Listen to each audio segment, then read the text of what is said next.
अमरावती जिल्हाधिकारी कार्यालयासमोर नाथजोगी समाजातील कुटुंबाने बेमुदत उपोषण सुरू केले आहे। घर पाडल्याच्या प्रकरणात न्याय मिळावा अशी मागणी नागेश नाथ जाधव आणि त्यांच्या पत्नी रेणुका जाधव यांनी केली आहे। अंजनगाव सुरजी तालुक्यातील वनोजा बाग येथे जाधव कुटुंबाचे घर जेसीबीच्या सहाय्याने पाडल्याचा आरोप आहे।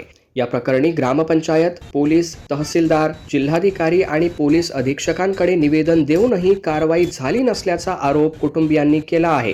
त्याचबरोबर संबंधित ग्रामसेवक आणि पोलीस अधिकाऱ्यांची स्वतंत्र चौकशी करण्याची मागणी करण्यात आली आहे।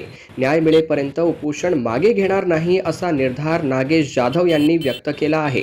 या आंदोलनाला नाथजोगी समाज आणि विविध सामाजिक संघटनांनी पाठिंबा दिल्याचा दावा करण्यात आला।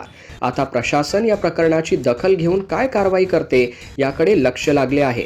मी नागेश एकनाथ जाधव, ग्रामपंचायत वनोजाबाद, तालुका अंजनगाव सुरजी, जिल्हा अमरावती येथील रहिवासी असून माझे वडिलोपार्जित घर तिथे होते आणि ते गावातील काही गावगुंडांनी जेसीबीच्या सहाय्यानं पाडण्यात आलेले आहे।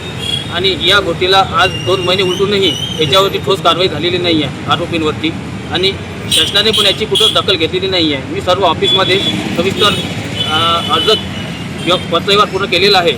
परत ग्रामपंचायत प्रशासनाने याच्यामध्ये दखल का घेतली नाही आणि ग्रामपंचायतमधील ग्रामसेवक यांची पण विभागीय चौकशी करण्यात यावी की त्यांनी कागदोपत्री फेरफार केलेला असल्यामुळं हा माझा गंभीर त्यांच्यावरती आरोप आहे।